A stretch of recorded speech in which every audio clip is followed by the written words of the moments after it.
now tuning in to the Going North podcast with your host, best-selling author and professional speaker and member of the John Maxwell team, Dominic Dom Brightman. And every Monday and Thursday we're going to hear the voice of a different author sharing their gifts, stories, and expertise to help you charge forward in life. Now let's get on with the show.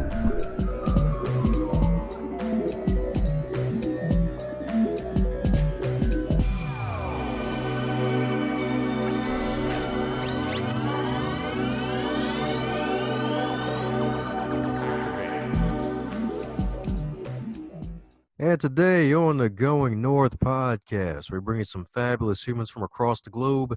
Today's no different because we got a podcaster in the house, and not just me, the host, but today's guest right here is not only a podcast host of a top-rated podcast, he is also a tech startup mentor, entrepreneur, investor, as well as a technology enthusiast.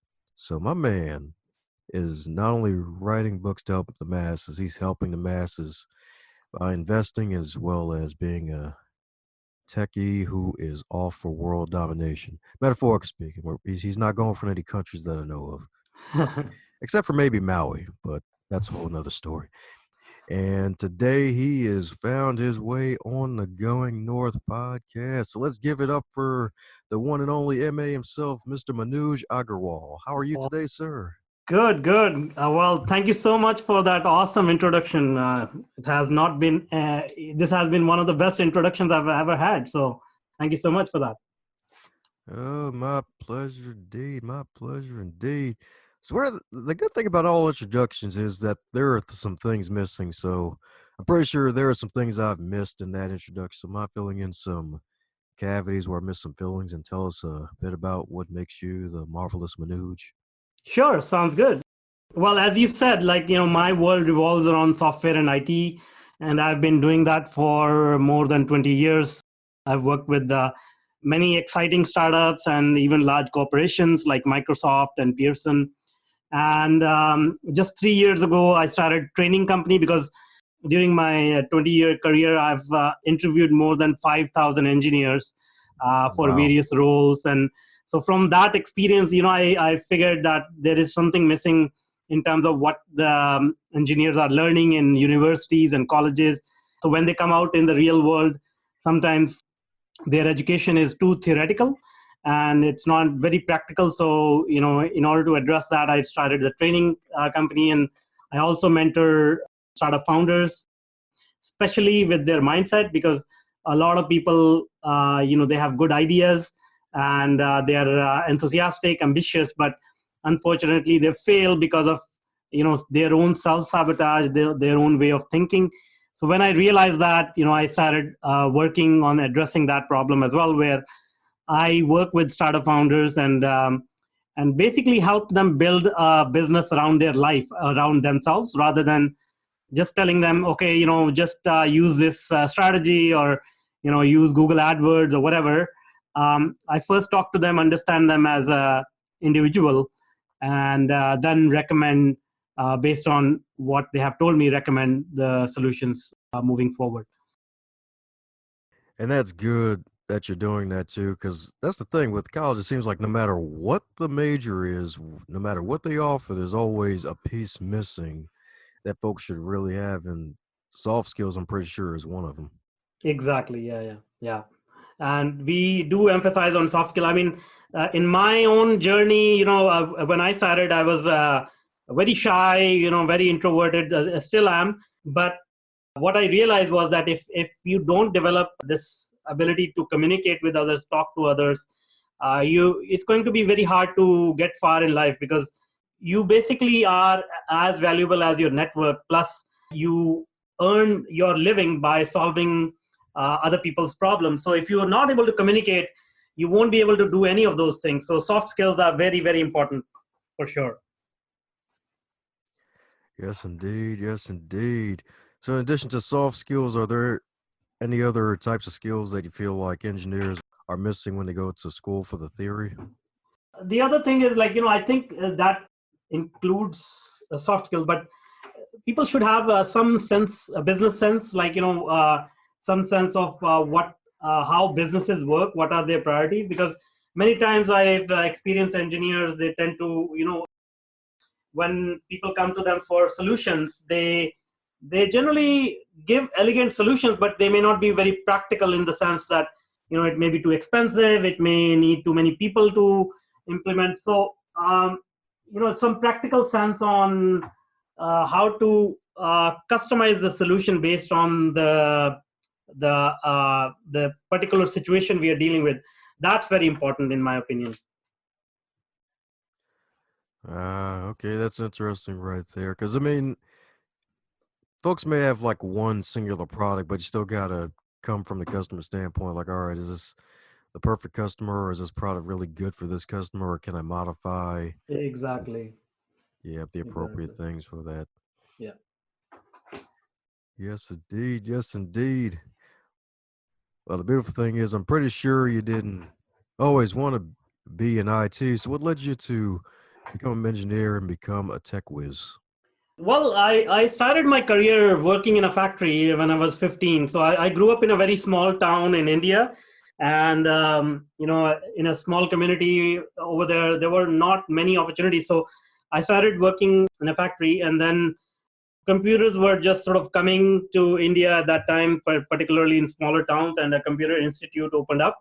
And so I just managed to enroll myself and found that I really enjoy programming. I really fell in love with it. And I basically just said, okay, this is what I'm going to do for the rest of my life. Yeah. And here we are now, 20 years later, I'm still working with technology. Sweet. That's what I'm talking about, indeed. So, I mean, it really does have a passion for it. Yeah. Yeah. Yes, indeed. So, what's next on the list for you now that you have all these soft skills you're teaching other folks, especially engineers, skills that they need to succeed outside of academia? What's next for Manuj? Yeah, so as I said, I'm also working on coaching for startup founders, and I'm in the middle of launching a coaching program dedicated to startup founders and tech entrepreneurs. The idea is that I want to impact a maximum number of people to realize their dreams of building a business. And I see a lot of patterns that people don't realize that they are going down the wrong path. And I've seen it so many times that I just want to make sure that I can intervene if I see a founder trying to sabotage himself or herself. If I can save them or help them grow faster, that is my goal moving forward.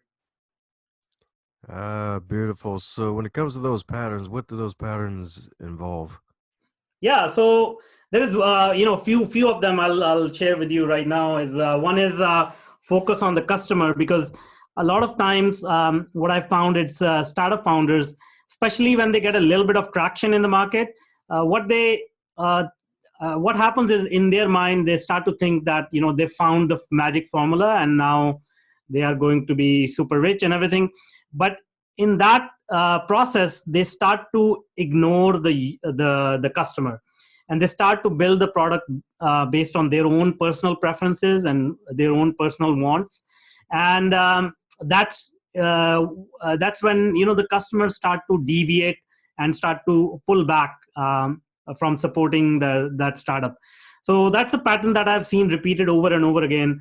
The second pattern is where startup founders, they tend to spend their time and money on things which are not very useful. And this is related to the first point I made. But basically, there are things like they start wasting money on getting fancy offices, or going on offsite retreats and whatnot. So I mean, they are okay to a certain extent, but I've seen many people go overboard with that and waste a ton of money, and not focus on their product or their service or their customers. So those are the kind of patterns that I see, and there are many more that I've seen and fixed, and I help people get through. Ah, that's good indeed. And I guess it kind of speaks to, for some reason, Damon John's power broke came to my mind because it's like with the whole startup thing, it's like you think you may need a fancy office, but really you probably don't. I mean, There's a classic started in your own garage sort of thing, or maybe an extra room in the home, or maybe even like separating a partition, like even part of your apartment is something just for certain parts of business. It's like Yeah. using your resources more effectively. Exactly. Yeah. And I'm not even talking about like, being so scrappy, like, going into the garage. Like I've seen people, they had a decent enough office and, they just wanted another office overlooking ocean and in the central location that costed 5 times more. And it really served no purpose, but they justify it by saying, you know what, we are growing. If people visit, we want to leave a good impression. But really they just want to satisfy their own ego. Yeah, it's true. It's like you, it's dangerous to feed the ego, especially at a high level. It's like the thing will get gluttonous. And then Yeah. Well, I mean, ego is such a thing that it can make you do things which are really really strange. yep, that's right. Like Mhm. dressing up in a penguin suit trying to sell some volcano insurance. Yeah. Woo! Well, solid right there. It's good that you're going to be on that mission, help folks to avoid certain dumb decisions, worst Yeah. case patterns. Hmm. Well, since this isn't your first podcast and you've been on many, including your own, my man's probably been asked the same question multiple times. Is there a particular question out there that you wish folks would ask you more that haven't asked you yet?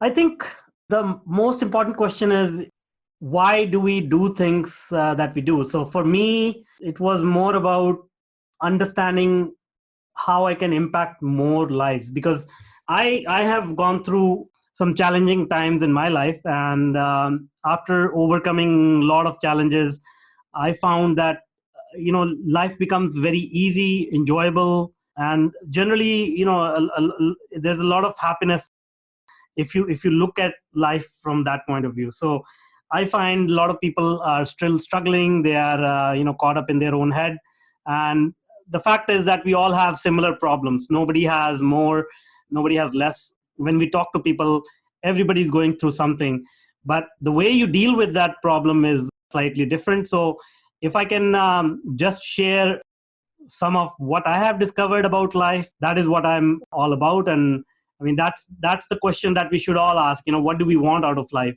Is it all about money? Is it all about business, or there is something deeper there? And how do we uncover that deep desire and then build a life around that deep desire, so that even if our business fails, even if we are not successful, at least we'll find peace in having to try and reach that goal. Ah, beautiful indeed. Beautiful indeed. That's great. So it sounds like you found your why indeed. Now you're really kicking things into high gear at a higher level. Yeah, exactly. Yes, indeed. Yes, indeed. So it looks like you got a couple of IT related books with network security and about Apache. Is there going to be another book in the works for you that may be completely different or Yeah, anything yeah, cool? yeah. I'm planning on a few books. When that happens, I basically just the way that I work is I just think of something that I want to do and let the universe sort of conspire to bring about that event. And I'm just waiting for that. Like, I actually started writing. I wrote the first chapter of my book, which was all about bootstrapping and life in general. And then I got caught up in launching my coaching program. So once that is up and running and I find some time, I'll go back and finish that book. But I do have plans for a couple of books at least. Sweet. All righty. Definitely going to be on the lookout for those. Definitely going to be on the lookout for those. My man is keeping it up, baby. Keeping it up indeed. Well, all right. So if you were to wake up tomorrow and you were 25 again, but this time in the current year of basically 2020 with all of your mass knowledge and experience, what advice would you give to yourself? Learn how money works, learn about the finances, learn about how to invest money in the right place.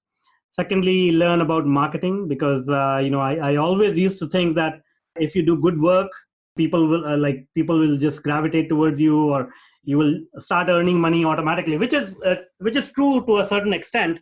But it's a noisy world out there, and if you want to get the full earning potential, you want to realize full earning potential, you gotta get out there, get your name out there, and let people know how you can help. So they know that solutions exist in this world, and they will be able to work with you. So those are the two things I missed out on, and I learned quite late in my life.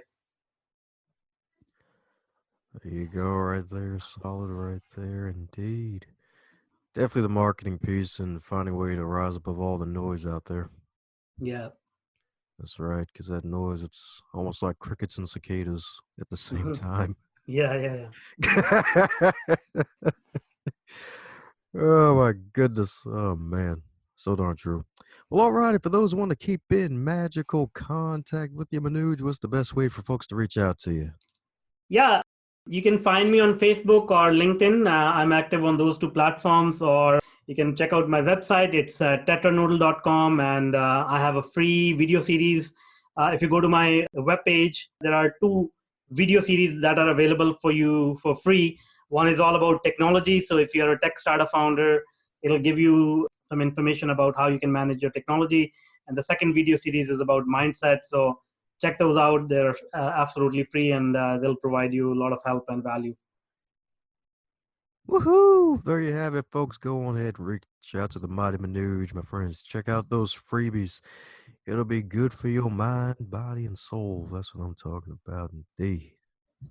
That's what I'm talking about, indeed.